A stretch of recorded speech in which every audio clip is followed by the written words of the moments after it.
Hello welcome back Aisha's കിച്ചണിലേക്ക് എല്ലാവർക്കും സ്വാഗതം. എല്ലാവരും സുഖമായിട്ടിരിക്കാമെന്ന് വിശ്വസിക്കുന്നു. അപ്പോൾ ഇന്നും വന്നിട്ടുള്ളത് വീണ്ടും നല്ലൊരു കോംബോ റെസിപ്പീസുമായിട്ടാണ്. നോമ്പ് തുറന്ന ശേഷം കഴിക്കാൻ പറ്റുന്ന നല്ലൊരു ഡിഷാണ്. അതിൻ്റെ കൂടെയുള്ള സൈഡ് ഡിഷും കൂടി ഞാനിതിൻ്റെ കൂടെ ഷെയർ ചെയ്യുന്നുണ്ട്. അതായത് നമ്മുടെ ഫ്രൈഡ് റൈസ് തന്നെയാണ്. 2 തരത്തിൽ ഫ്രൈഡ് റൈസ് ഉണ്ടാക്കുന്നുണ്ട്. അതുപോലെ തന്നെ ഡ്രാഗൺ ചിക്കൻ്റെ റെസിപ്പിയാണ് ഈ ഒരു ഫ്രൈഡ് റൈസിൻ്റെ കൂടെ ഞാൻ സൈഡായിട്ട് ഉണ്ടാക്കിയിട്ടുള്ളത്. അപ്പോൾ എല്ലാവരും വീഡിയോ മുഴുവനായിട്ട് കാണാം. എന്നിട്ട് നിങ്ങളുടെ ഫീഡ്ബാക്ക്സ് താഴെയുള്ള കമൻറ്റ് ബോക്സിൽ എഴുതിയിരിക്കാനും മറക്കരുത്. പിന്നെ നമ്മുടെ ചാനൽ ഇതുവരെ സബ്സ്ക്രൈബ് ചെയ്യാത്തവരുണ്ടെങ്കിൽ ഒന്ന് സബ്സ്ക്രൈബ് ചെയ്യണേ. അവിടെ കലൊരു സബ്സ്ക്രൈബ് ബട്ടൺ ഒന്ന് പ്രസ് ചെയ്യുക. അതിൻ്റെ കൂടെ ചെറിയൊരു ബെല്ലൈക്കൺ ഉണ്ട്, അതുകൂടെ ഒന്ന് പ്രസ് ചെയ്യുക. അപ്പോൾ ഇതുപോലെ കാണാം. ഇതിൽ ഓൾ വേണം പ്രസ് ചെയ്യാൻ. അതുപോലെ തന്നെ സബ്സ്ക്രൈബ് ചെയ്തവർ ദയവായിട്ട് വീഡിയോ ഇഷ്ടമായിട്ടുണ്ടെങ്കിൽ ഒന്ന് ലൈക്ക് ചെയ്യാനും മറന്നു പോകരുത് കേട്ടോ. അപ്പോൾ ആദ്യം നമുക്ക് ഡ്രാഗൺ ചിക്കൻ തയ്യാറാക്കുന്നത് എങ്ങനെയാണെന്ന് നോക്കാം. ആദ്യം ഞാൻ ഇഞ്ചി വെളുത്തുള്ളി ഒന്ന് പേസ്റ്റ് ആക്കി എടുക്കട്ടെ. എന്നിട്ട് നമുക്ക് ആ ഒരു ഇതിൽ തന്നെ നമുക്ക് ബ്ലെൻഡറിൽ തന്നെ വേറെ സംഭവങ്ങളും കൂടി ചേർത്ത് കൊടുക്കാറുണ്ട്. അപ്പോൾ ആദ്യം നമുക്കിതൊന്ന് പേസ്റ്റ് ആക്കി എടുത്ത ശേഷം ബാക്കിയുള്ളത് ചേർത്ത് കൊടുക്കാം. അപ്പോൾ അതാ ഈ ഒരു പരുവത്തിലാക്കി എടുത്തിട്ടുണ്ട്. ഇനി നമുക്കിതിലോട്ട് ഒരു മുട്ടയുടെ വെള്ള ചേർത്ത് കൊടുക്കാം. അപ്പോൾ ഇങ്ങനെ പേസ്റ്റ് ആക്കാണ്ട് നമ്മൾ നേരിട്ട് എല്ലാം കൂടി ചേർക്കുമ്പോൾ ചിലപ്പം ഇഞ്ചി വെളുത്തുള്ളി നന്നായിട്ട് ചതഞ്ഞ് കിട്ടില്ല കേട്ടോ. അതുകൊണ്ടാണ് ഞാൻ ആദ്യം ഒന്ന് പേസ്റ്റ് ആക്കിയ ശേഷം ബാക്കിയുള്ള ചേർത്ത് കൊടുക്കുന്നത്. പിന്നെ ഒരു 1/4 ടീസ്പൂണ് കുരുമുളക് പൊടി, 1/2 ടീസ്പൂണ് കാശ്മീരി ചില്ലി പൗഡർ, നല്ല കളറിനായിട്ടാണ് നമ്മൾ ചേർക്കുന്നത്. പിന്നെ 1 ടേബിൾ സ്പൂണോളം സോയ സോസ്, പിന്നെ കോൺഫ്ലോർ ചേർത്ത് കൊടുക്കാനുണ്ട്. ഒരു 2 ടേബിൾ സ്പൂണോളം കോൺഫ്ലോർ. ഇതെല്ലാം കൂടി ഒരുമിച്ച് നമ്മൾ ചേർത്തിട്ട് ബ്ലെൻഡ് ചെയ്തെടുക്കുക കേട്ടോ. വേറെ സെപ്പറേറ്റ് ആയിട്ട് ചേർക്കുന്നില്ല. ഇനി ഇതെല്ലാം കൂടി നന്നായിട്ടൊന്ന് ബ്ലെൻഡ് ചെയ്തെടുക്കുക. പിന്നെ ഇതിലോട്ട് ഉപ്പ് നമ്മൾ സോയ സോസിൽ ഓൾറെഡി ഉപ്പുണ്ടാവും. അപ്പോൾ ഉപ്പ് നോക്കിയിട്ട് വേണം ചേർത്ത് കൊടുക്കാൻ വേണ്ടിയിട്ട്. പിന്നെ ചിക്കൻ ഇതാ ഇങ്ങനെ നീളത്തിൽ കട്ട് ചെയ്തെടുത്തിട്ടുണ്ട്. എല്ലില്ലാത്ത പീസ് ഇതാ ഇറച്ചി പീസ് ഇതുപോലെ നീളത്തിൽ വേണം കട്ട് ചെയ്തെടുക്കാൻ വേണ്ടിയിട്ട്. ഇനിയിപ്പോൾ ചെറിയ ക്യൂബ്സ് ആയാലും കുഴപ്പമൊന്നുമില്ല, പക്ഷേ നീളത്തിൽ കട്ട് ചെയ്തെടുക്കുകയാണെങ്കിൽ കാണാൻ നല്ല ഭംഗിയായിരിക്കും.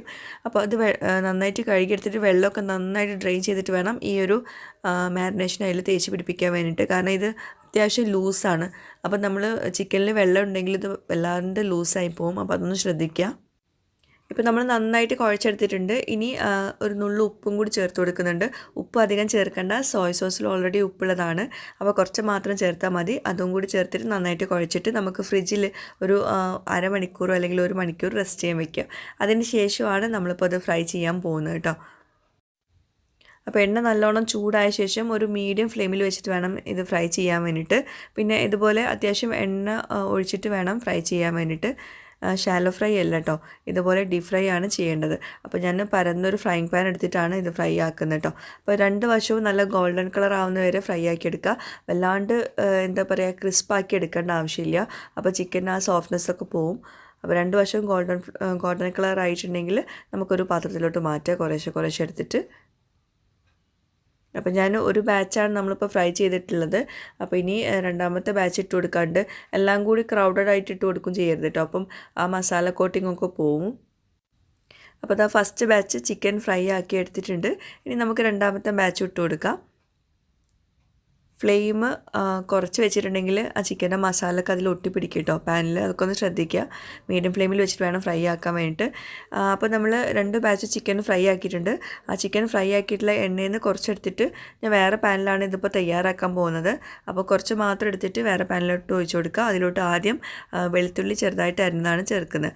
എന്നിട്ട് അത് ചെറുതായിട്ടൊന്ന് ആ ഒരു കളറൊന്ന് മാറി വരുന്ന ആ ഒരു സ്റ്റേജിൽ നമുക്ക് ചില്ലി ഫ്ലേക്സ് ചേർത്ത് കൊടുക്കുക. ഒരുപാട് നേരം ഒന്നും വെളുത്തുള്ളി വഴറ്റിയെടുക്കണ്ട കേട്ടോ, ചെറുതായിട്ടൊന്ന് വഴറ്റിയെടുത്താൽ മതി. ചില്ലി ഫ്ലേക്സ് ചേർത്ത് കൊടുത്ത ശേഷം ടൊമാറ്റോ സോസ് അതൊരു 2-3 ടേബിൾ സ്പൂൺ ചേർത്ത് കൊടുക്കണം. നമുക്ക് എത്രത്തോളം സോസ് ഇതിലോട്ട് ആവശ്യമുണ്ട് അത്രത്തോളം ടൊമാറ്റോ സോസ് നമ്മൾ ചേർക്കണം കേട്ടോ. അപ്പോൾ ഞാനൊരു 3 ടേബിൾ സ്പൂൺ ഇപ്പോൾ ചേർത്തിട്ടുണ്ടാവും. പിന്നെ ഉപ്പ്, അത് ടേസ്റ്റ് ഒന്ന് ബാലൻസ് ചെയ്യാൻ വേണ്ടിയിട്ട്. പിന്നെ 1 ടീസ്പൂണ് പഞ്ചസാര, പിന്നെ സോയ സോസ് 1 ടേബിൾ സ്പൂൺ ചേർത്ത് കൊടുക്കുക. പിന്നെ ഞാൻ കാശ്മീരി ചില്ലി പൗഡർ ഇപ്പോൾ ഇവിടെ ചേർത്തിട്ടുള്ളത് കളറിനായിട്ടാണ്. അപ്പം നിങ്ങൾക്ക് കാശ്മീരി ചില്ലി പൗഡർ വേണമെങ്കിൽ ഒരു 1/2 ടീസ്പൂൺ ചേർത്ത് കൊടുക്കുക.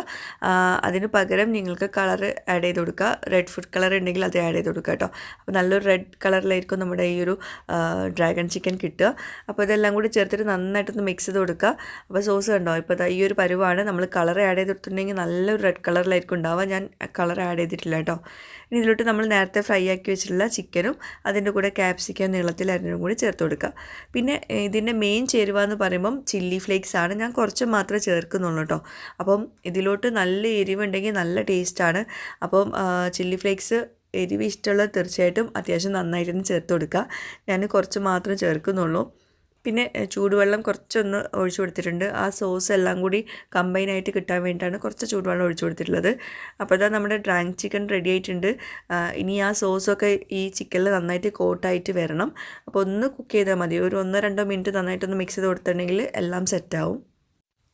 ഡ്രാഗൺ ചിക്കൻ നല്ല ഡ്രൈ ആയിട്ടുള്ളൊരു ചിക്കൻ ഡിഷാണ്, ഇങ്ങനെ ഗ്രേവി ആയിട്ടുള്ളതല്ല കേട്ടോ. അപ്പോൾ ഇതാ അതിൽ കൂടുതലും ചില്ലി ഫ്ലേക്സും കൂടി ഉണ്ടെങ്കിൽ നല്ല രസമുണ്ടാവും ചിക്കൻ കാണാൻ വേണ്ടിയിട്ട്. അതുപോലെ കളറും കൂടി ആഡ് ചെയ്തിട്ടുണ്ടെങ്കിൽ നല്ല ഭംഗി ഉണ്ടാവും. പക്ഷെ ഞാൻ ഇത് രണ്ടും അധികം ആഡ് ചെയ്തിട്ടില്ല, കളറ് ഒട്ടും തന്നെ ആഡ് ചെയ്തിട്ടില്ല കേട്ടോ. അപ്പോൾ ഇതാ നമ്മുടെ ഡ്രാഗൺ ചിക്കൻ. ഇനി നമുക്ക് ഫ്രൈഡ് റൈസ് എങ്ങനെ തയ്യാറാക്കിയെടുക്കാൻ നോക്കാം. അപ്പോൾ ഫ്രൈഡ് റൈസിലോട്ട് ഞാൻ എപ്പോഴും പറയുന്നതാണ് അരി വേവിച്ചെടുക്കുന്ന കാര്യം. അത് ഒരുപാട് തവണ ഞാൻ ഷെയർ ചെയ്തുകൊണ്ട് ഞാനിപ്പോൾ ഇതിൽ വീണ്ടും വീണ്ടും ഷെയർ ചെയ്യുന്നില്ല. അപ്പോൾ ഒരുപാട് വെള്ളത്തിൽ വേണം ഫ്രൈഡ് റൈസിൻ്റെ അരി വേവിച്ചെടുക്കാൻ വേണ്ടിയിട്ട്. ഞാൻ ഇന്ത്യ ഗേറ്റിൻ്റെ ബസ്മതി റൈസാണ് എടുത്തിട്ടുള്ളത്, ഫ്രൈഡ് റൈസിൻ്റെ അരിയാണ് എടുത്തിട്ടുള്ളത്. പിന്നെ അതിലോട്ടുള്ള വെജിറ്റബിൾസ് ഒക്കെ ഒന്ന് കട്ട് ചെയ്തെടുക്കുക. പിന്നെ അരി വേവിച്ചെടുക്കുമ്പം ശ്രദ്ധിക്കേണ്ട ഒരു കാര്യം, നന്നായിട്ട് തിളച്ച വെള്ളത്തിലോട്ട് ഉപ്പ്, വിനാഗിരി, അതുപോലെ ഓയിൽ, ഇത് മൂന്നും ചേർത്ത് കൊടുത്ത ശേഷം വേണം അരി ചേർത്ത് കൊടുക്കാൻ വേണ്ടിയിട്ട്. അതൊക്കെ ഞാൻ മുമ്പത്തെ വീഡിയോയിൽ പറഞ്ഞിട്ടുണ്ട്, അരി എങ്ങനെ കുക്ക് ചെയ്യേണ്ടതെന്നുള്ളതൊക്കെ. അപ്പോൾ അതുകൊണ്ട് അതിൻ്റെ ലിങ്ക് വേണമെങ്കിൽ ഞാൻ താഴെ കൊടുക്കാം കേട്ടോ, പിന്നീട് കമൻറ്റായിട്ട്. പിന്നെ അരി ഒരു 5 to 7 മിനിറ്റ് വരെയാണ് അരി കുക്ക് ചെയ്യേണ്ടത്. തിളച്ച വെള്ളത്തിലോട്ട് ഇട്ട് കൊടുത്ത ശേഷം നന്നായിട്ടൊന്ന് തിളപ്പിച്ചെടുക്കുക. അങ്ങനെ ഒരു 7 മിനിറ്റ് കുക്ക് ചെയ്താൽ നമ്മൾ അരി വെന്ത് കിട്ടും. പിന്നെ അതിങ്ങനെ ഉടഞ്ഞു പോകാൻ പാടില്ല കേട്ടോ, വേവ് കൂടാനും പാടില്ല, എന്നാൽ നന്നായിട്ട് വെന്ത് കിട്ടും വേണം. അങ്ങനെ നമ്മൾ ഡ്രെയിൻ ചെയ്ത് വെക്കുക. പരന്ന പാത്രത്തിൽ നന്നായിട്ട് പരത്തി വെക്കും വേണം കേട്ടോ, ഡ്രെയിൻ ചെയ്ത് വെച്ചിട്ടുള്ള ചോറ്, അല്ലെങ്കിൽ അത് ഓവറായിട്ട് കുക്കാവും. പിന്നെ ഇത് 2 മുട്ട കുറച്ച് സോയ സോസ് ഒഴിച്ചിട്ട് നന്നായിട്ടൊന്ന് മിക്സ് ചെയ്തെടുക്കുക. എന്നിട്ട് പാന് ചൂടാക്കിയിട്ട് അതിലോട്ട് ഓയിൽ ഒഴിച്ചു കൊടുത്ത ശേഷം ഈ മുട്ട മിക്സ് ചെയ്ത് ചേർത്ത് കൊടുക്കുക. അതിലോട്ട് ഉപ്പ് ചേർത്തിട്ടില്ല കേട്ടോ നമ്മൾ. പിന്നെ നമ്മളിത് ചിക്കി എടുക്കുമ്പോൾ ശ്രദ്ധിക്കേണ്ട ഒരു കാര്യം, മുട്ട ഒഴിച്ച പാട് ഭയങ്കരമായിട്ട് ചിക്കി എടുക്കണ്ട, ഇങ്ങനെ സോഫ്റ്റായിട്ടൊന്ന് മിക്സ് ചെയ്ത് കൊടുത്താൽ മതി. നമ്മൾ ആദ്യം ഇപ്പോൾ ഉണ്ടാക്കുന്നത് സോസൊക്കെ ഒഴിച്ചിട്ടുള്ള മുട്ട ഫ്രൈഡ് റൈസാണ്. അപ്പോൾ അതിനായിട്ട് മുട്ട ഇതുപോലെ ഒന്ന് ചിക്കി എടുത്തിട്ട് നല്ല സോഫ്റ്റായിട്ടുള്ള മുട്ട കേട്ടോ. അപ്പോൾ അപ്പം ഭയങ്കര ഡ്രൈ ആക്കിയിട്ട് എടുക്കരുത്. അപ്പോൾ അത് മാറ്റി വയ്ക്കുക. ഇനി സെയിം പാനിലോട്ട് തന്നെ കുറച്ചുകൂടെ ഓയിൽ ഒഴിച്ചു കൊടുത്ത ശേഷം നമുക്ക് ബീൻസ് ചെറിയതായിട്ട് ചോപ്പ് ചെയ്തത് കുറച്ചധികം ചേർത്ത് കൊടുക്കുന്നുണ്ട് കേട്ടോ. നല്ല ഹൈ ഫ്ലെയിമിൽ വെക്കണം. ഇതൊക്കെ ഞാൻ ഒരുപാട് തവണ പറയുന്നതാണ്, നമ്മൾ ഫ്രൈഡ് റൈസ് ഒക്കെ ഉണ്ടാക്കുമ്പോൾ എപ്പോഴും പറഞ്ഞു തരുന്നതാണ്. അതുകൊണ്ട് ഞാൻ വീണ്ടും വേണ്ടാത്ത കാര്യങ്ങളൊന്നും ഇതിൽ മെൻഷൻ ചെയ്യാത്ത കേട്ടോ. അപ്പം ആദ്യം ഞാൻ ബീൻസ് ഇട്ട് കൊടുത്തിട്ട് പിന്നെ കുറച്ച് ഉപ്പ് ചേർത്ത് കൊടുത്തു. ഇതിൽ ഞാൻ സവോള, വെളുത്തുള്ളി ഒന്നും ചേർക്കുന്നില്ല കേട്ടോ. പിന്നെ കുരുമുളക് പൊടി ചേർത്ത് കൊടുത്തു. ഇതൊക്കെ ഹൈ ഫ്ലെയിമിലാണ് ചെയ്യുന്നത് കേട്ടോ. ബീൻസ് ഇട്ട് കൊടുത്ത് ഒരു 30 സെക്കൻഡ് കഴിഞ്ഞിട്ട് ഞാൻ ക്യാരറ്റ് ചോപ്പ് ചെയ്തതും പിന്നെ ക്യാപ്സിക്കം ചോപ്പ് ചെയ്തതും കൂടി ചേർത്ത് കൊടുക്കുന്നുണ്ട്. ബീൻസ് ഒരുപാട് ആ കളറൊന്നും മാറേണ്ട ആവശ്യമില്ല, അങ്ങനെയാണ് ടേസ്റ്റ് കേട്ടോ. അപ്പോൾ ഹൈ ഫ്ലെയിമിൽ വെച്ചിട്ടുണ്ട്. എല്ലാം കൂടി നന്നായിട്ടൊന്ന് മിക്സ് ചെയ്ത് കൊടുക്കുക. ഇനി ഇതിലോട്ട് സോയ സോസ് ഒഴിച്ചു കൊടുക്കുക. അപ്പം ഈ ഒരു റെസിപ്പിയിൽ നമ്മൾ സോയ് സോസ് ഒഴിച്ചിട്ടുള്ള ഫ്രൈഡ് റൈസാണ് കാണിക്കുന്നത്, എഗ് ഫ്രൈഡ് റൈസ്. ഇനി നെക്സ്റ്റ് ഞാൻ സോസ് ഒഴിക്കാത്ത ഫ്രൈഡ് റൈസ് കാണിക്കുന്നുണ്ട് കേട്ടോ. അപ്പോൾ അതെല്ലാം കൂടി മിക്സ് ചെയ്ത ശേഷം പിന്നെ നമ്മൾ വേവിച്ച് വെച്ചിട്ടുള്ള ചോറ് ഇതിലോട്ട് ചേർത്ത് കൊടുക്കുക. എന്നിട്ട് ഇതുപോലെ ഒന്ന് തട്ടി കൊടുക്കുക. അപ്പോൾ നമ്മുടെ മുട്ട എപ്പോഴും നമ്മൾ ചേർത്തിട്ടില്ല, അത് ലാസ്റ്റ് ചേർത്ത് കൊടുത്താൽ മതി. എല്ലാം കൂടി ഒന്ന് കമ്പൈനായിട്ട് വന്നിട്ട് ചേർത്ത് കൊടുത്താൽ മതി. ഇനി ഇതെല്ലാം കൂടി ഒന്ന് മിക്സ് ചെയ്ത് കൊടുക്കുക. നമ്മൾ ചോറ് വേവിക്കുന്ന സമയത്ത് അത്യാവശ്യത്തിന് ഉപ്പ് ചേർക്കണം കേട്ടോ, എന്നാലേ ചോറിൽ ഉപ്പ് ഉണ്ടാവുള്ളൂ. പിന്നെ ഇനി ഇതിലോട്ട് നമുക്ക് സോയ് സോസ് ഒന്നും കൂടി ഒഴിച്ചു കൊടുക്കുക. അതിനു മുമ്പ് നമുക്ക് മുട്ട ഒന്ന് ചെറുതായിട്ട് ഇതുപോലെ ഒന്ന് ചിക്കി കൊടുക്കുക. കൈകൊണ്ട് ഒന്നങ്ങോട്ട് ഉടച്ചെടുത്താൽ മതി, വല്ലാണ്ട് ഉടച്ചെടുക്കും വേണ്ട. നല്ല സോഫ്റ്റായിട്ടുണ്ടാവും മുട്ട നമ്മൾ നേരത്തെ റെഡിയാക്കിയത്. അപ്പോൾ ഇതാ മുട്ട ചേർത്ത് കൊടുത്തു. ഇനി ഇതുപോലെ ഒന്ന് പാനിൻ്റെ 2 അറ്റവും പിടിച്ചിട്ട് ഇങ്ങനെ ഒന്ന് തട്ടി കൊടുക്കുക. പിന്നെ സോയ് സോസ് കുറച്ചും കൂടി ചേർക്കുന്നുണ്ട്, അതുപോലെ ഉപ്പ്, പിന്നെ കുരുമുളക് പൊടി. അപ്പം ഇതിപ്പോൾ ബ്ലാക്ക് പെപ്പർ പൗഡറാണ്. അപ്പോൾ വൈറ്റ് പെപ്പർ പൗഡർ ഉണ്ടെങ്കിൽ അത് ചേർത്ത് കൊടുക്കുക കേട്ടോ. അപ്പോൾ എല്ലാം കൂടി നന്നായിട്ടൊന്ന് കമ്പൈൻ ചെയ്ത് കൊടുക്കുക. അപ്പോൾ ഇതെല്ലാം നമ്മൾ ഹൈ ഫ്ലെയിമിലാണ് ചെയ്തിട്ടുള്ളത് കേട്ടോ. അപ്പോൾ നന്നായിട്ട് മിക്സ് ചെയ്ത് കൊടുക്കുക. അപ്പോൾ നല്ല ഹൈ ഫ്ലെയിമിൽ വെച്ചിട്ട് നന്നായിട്ടൊന്ന് കുക്ക് ചെയ്തെടുക്കുക. ഒരു 1-2 മിനിറ്റ് ഇങ്ങനെ വെച്ചാൽ മതി. പിന്നെ നമുക്ക് ഫ്ലെയിം ഓഫ് ചെയ്തിട്ട് മാറ്റി വയ്ക്കുക. അപ്പോൾ ഇത് നമ്മുടെ എഗ് ഫ്രൈഡ് റൈസ് നല്ല വൈറ്റ് കളറിലാണ് വന്നിട്ടുള്ളത്. നല്ല ടേസ്റ്റാണ്, പ്രത്യേകിച്ച് എടുത്ത് പറയേണ്ട ആവശ്യമില്ലല്ലോ.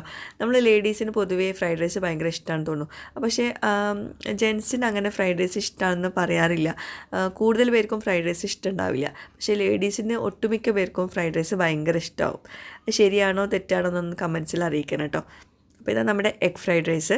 അപ്പോൾ ഇനി നമുക്ക് സോസ് ചേർക്കാത്ത ഫ്രൈഡ് റൈസ് എങ്ങനെ റെഡിയാക്കി എടുക്കാൻ നോക്കാം.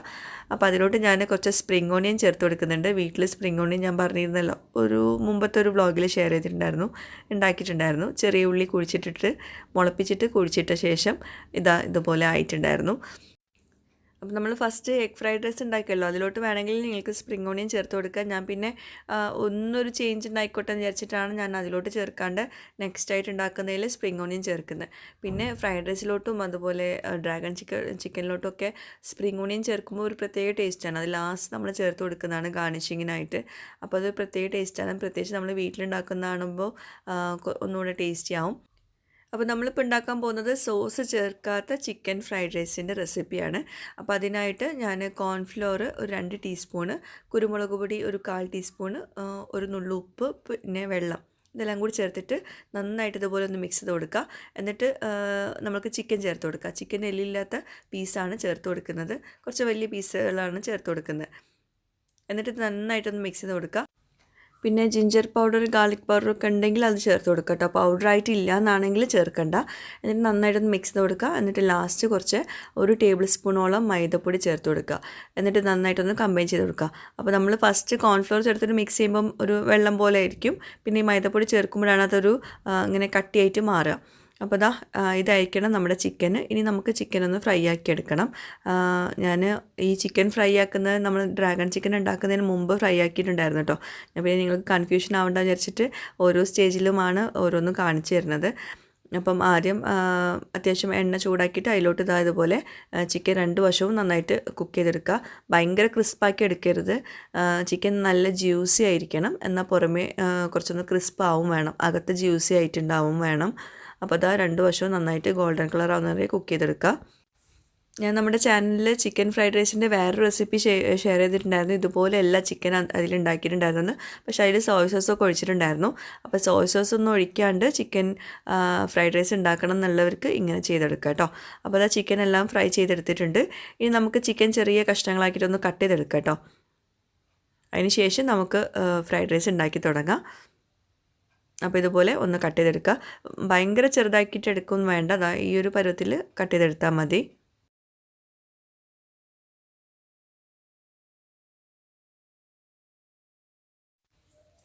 അപ്പോൾ ചിക്കൻ എല്ലാതും ഫ്രൈ ആക്കി എടുത്തിട്ടുണ്ട്. ഇനി നമുക്ക് സ്പ്രിംഗ് ഓണിയൻ നമ്മൾ നേരത്തെ എടുത്തല്ലോ, അതൊന്ന് ഇതിലോട്ടൊന്ന് കട്ട് ചെയ്തെടുക്കുക. സ്പ്രിംഗ് ഓണിയൻ നിങ്ങൾക്ക് വേണമെങ്കിൽ നമ്മൾ ഫസ്റ്റ് കാണിച്ച ഫ്രൈഡ് റൈസിലോട്ടും ചേർത്ത് കൊടുക്കുക കേട്ടോ. ഞാൻ ഇപ്പോൾ ഇതിലോട്ട് മാത്രമേ ചേർക്കുന്നുള്ളൂ. അപ്പോൾ കുറച്ച് എണ്ണ ചൂടാക്കിയ ശേഷം ഓയിലാണ് ഇതിലോട്ടൊക്കെ ഒഴിക്കേണ്ടത്. അപ്പോൾ ഞാനിപ്പോൾ വെളിച്ചെണ്ണയാണ് ചേർത്തിട്ടുള്ളത്. ഓയിൽ ആണ് നമ്മൾ ഫ്രൈഡ് റൈസിലോട്ട് ഏറ്റവും മെയിനായിട്ട് വേണ്ടത് കേട്ടോ. പിന്നെ ഇവിടെ വെളിച്ചെണ്ണയാണ് ഞാൻ എടുത്തിട്ടുള്ളത്. അപ്പം ആദ്യം ഒരു മുട്ട പൊട്ടിച്ചൊഴിച്ചിട്ടുണ്ട്. എന്നിട്ട് ഒന്നങ്ങോട്ട് ചിക്കി എടുത്തിട്ട് ഒന്ന് മാറ്റി വയ്ക്കുക. അത് ഓപ്ഷണലാണ്. ചിക്കൻ ഫ്രൈഡ് റൈസിലോട്ടും മുട്ട നിർബന്ധമില്ല, എന്നാലും മുട്ട ഉണ്ടാകുമ്പോൾ ഒന്നുകൂടെ ടേസ്റ്റ് ഉണ്ടാവും. എന്നിട്ട് പിന്നെ ബീൻസും ക്യാരറ്റും കൂടി ചേർത്ത് കൊടുക്കുന്നുണ്ട് അതിലോട്ട് തന്നെ. അപ്പോൾ ഇതെല്ലാം നമ്മൾ ചെയ്യുന്നത് ഹൈ ഫ്ലെയിമിലാട്ടോ. ബീൻസിൻ്റെ കളറൊന്നും മാറി വന്നിട്ടൊന്നുമില്ല. ഇനി നമ്മൾ ചിക്കൻ ഫ്രൈ ആക്കിയിട്ട് ചെറിയതായിട്ട് കട്ട് ചെയ്തത് ചേർത്ത് കൊടുക്കുക. പിന്നെ കുരുമുളക് പൊടി, ഉപ്പ് ഇതെല്ലാം കൂടി ചേർത്ത് കൊടുക്കുക. പിന്നെ വൈറ്റ് പെപ്പർ പൗഡറാണ് നമ്മൾ ബ്ലാക്ക് പെപ്പർ പൗഡറിനേക്കാളും കൂടുതലായിട്ട് ചേർക്കേണ്ടത് കേട്ടോ. അപ്പം വൈറ്റ് പെപ്പർ പൗഡർ ഉണ്ടെങ്കിൽ അതാണ് ചേർക്കേണ്ടത്. എന്നിട്ട് നന്നായിട്ടൊന്ന് കമ്പൈൻ ചെയ്ത് കൊടുക്കുക. ഇനി നമുക്കിതിലോട്ട് ചോറ് ചേർത്ത് കൊടുക്കാം. അപ്പോൾ നമ്മൾ ഈ ഒരു ഫ്രൈഡ് റൈസിലോട്ട് നമ്മൾ സോസുകളൊന്നും ചേർത്തിട്ടില്ല. സോസ് ചേർത്തിട്ടുള്ള ചിക്കൻ ഫ്രൈഡ് റൈസിൻ്റെ റെസിപ്പി ഞാൻ മുമ്പ് ഷെയർ ചെയ്തിട്ടുണ്ടായിരുന്നു. ലിങ്ക് വേണമെങ്കിൽ ഞാൻ പിന്നെ കമൻറ്റായിട്ട് കൊടുക്കാം. അപ്പോൾ ഇത് വേറൊരു ടേസ്റ്റ് തന്നെയാണ്. ഇത് എന്താ പറയുക, സോസ് ചേർക്കാത്തതുകൊണ്ട് തന്നെ എന്താ പറയുക, ചിക്കൻ്റെ ഇതൊക്കെ ഫ്ലേവർ ആയിരിക്കും നമ്മുടെ ഈ ഒരു റൈസിലുണ്ടാവുക. അപ്പോൾ സോസ് ചേർക്കാണ്ടേ നമുക്ക് ഫ്രൈഡ് റൈസ് ഉണ്ടാക്കാം. കുറേ പേര് അത് ചോദിച്ചിട്ടുണ്ടായിരുന്നു, സോയ സോസ് ഇല്ലാണ്ട് നമുക്ക് ഫ്രൈഡ് റൈസ് ഉണ്ടാക്കാൻ പറ്റുമെന്ന്. അപ്പോൾ ഇങ്ങനെയാണ് അതിൻ്റെ റെസിപ്പി കേട്ടോ. അപ്പോൾ ഇതെല്ലാം കൂടി നന്നായിട്ടൊന്ന് മിക്സ് ചെയ്ത് കൊടുക്കുക. പിന്നെ ലാസ്റ്റ് സ്പ്രിംഗ് ഓണിയൻ ചേർത്ത് കൊടുക്കുക. അപ്പോൾ സോയ സോസ് ഇല്ലാണ്ട് നമ്മൾ ചിക്കൻ ഫ്രൈഡ് റൈസ് ഉണ്ടാക്കുകയാണെങ്കിൽ ഈ കുരുമുളക് പൊടി നിർബന്ധമായിട്ടും ചേർത്ത് കൊടുക്കണം. അതുപോലെ തന്നെ സ്പ്രിംഗ് ഓണിയൻ നിർബന്ധമായിട്ട് ചേർത്ത് കൊടുക്കണം. പിന്നെ മുട്ട ചേർത്ത് കൊടുക്കുക. അപ്പോൾ കുറച്ചുകൂടെ ഒന്ന് ഫ്ലേവർഫുൾ ആവും. എന്നിട്ട് ഇതുപോലെ ഒന്ന് തട്ടി കൊടുക്കുക. അപ്പോൾ നമ്മുടെ ചിക്കൻ ഫ്രൈഡ് റൈസും റെഡി ആയിട്ടുണ്ട്. അപ്പോൾ 2 ഫ്രൈഡ് റൈസ് ഇപ്പോൾ ഞാൻ കാണിച്ചല്ലോ. അപ്പോൾ രണ്ടിലും ഏതാണ് നിങ്ങൾക്ക് കംഫർട്ടബിൾ അത് ചെയ്തെടുക്കുക കേട്ടോ. അപ്പോൾ ഇതാണ് നമ്മൾ ഫസ്റ്റ് ഉണ്ടാക്കിയിട്ടുള്ള ഫ്രൈഡ് റൈസ്. അപ്പോൾ ഇതിൽ സോയ സോസ് ചേർത്തുകൊണ്ട് തന്നെ ചെറുതായിട്ടൊരു കളർ ചേഞ്ച് ഉണ്ടാവും. നമ്മൾ രണ്ടും കൂടി വെച്ച് നോക്കുമ്പോഴേ മനസ്സിലാവുള്ളൂ കേട്ടോ. മറ്റേത് ഭയങ്കര വൈറ്റിഷ് കളറായിരിക്കും. അപ്പോൾ ഇത് നമ്മുടെ എഗ് ഫ്രൈഡ് റൈസ്. നേരത്തെ കാണിച്ചത് ചിക്കൻ ഫ്രൈഡ് റൈസ്. ഇതാണ് നമ്മുടെ ചിക്കൻ ഫ്രൈഡ് റൈസ്.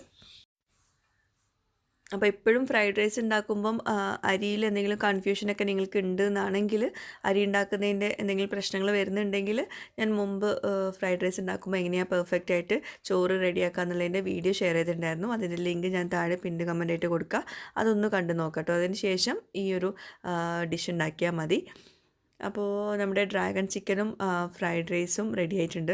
നോമ്പ് തുറന്ന ശേഷം സ്നാക്സോ ഡ്രിങ്ക്സോ ഒന്നും ഉണ്ടാക്കാണ്ട് നേരിട്ട് ഇത് രണ്ടും മാത്രം ഉണ്ടാക്കിയാൽ മതി. ഫ്രൂട്ട്സൊക്കെ കഴിച്ച ശേഷം നമുക്ക് ചോറ് കഴിക്കാമല്ലോ. അപ്പോൾ പിന്നെ നമ്മുടെ വ്യൂവേഴ്സിൽ കുറേ പേര് പറയാറുണ്ട് അവർക്ക് കമൻ്റ് ഇടാനൊന്നും അറിയില്ല, വീഡിയോ കാണാറുണ്ടെന്നൊക്കെ. എന്തായാലും ഒരുപാട് സന്തോഷം. അപ്പോൾ കമൻ്റ് ഇടാൻ അറിയാത്തവർ ജസ്റ്റ് ഒന്ന് ലൈക്ക് ചെയ്യാനെങ്കിലും നോക്കാം കേട്ടോ. അപ്പോൾ പുതിയൊരു വീഡിയോയുമായിട്ട് വ്ളോഗുമായിട്ടൊക്കെ വരുന്നവരേക്കും ബൈ, താങ്ക് യു.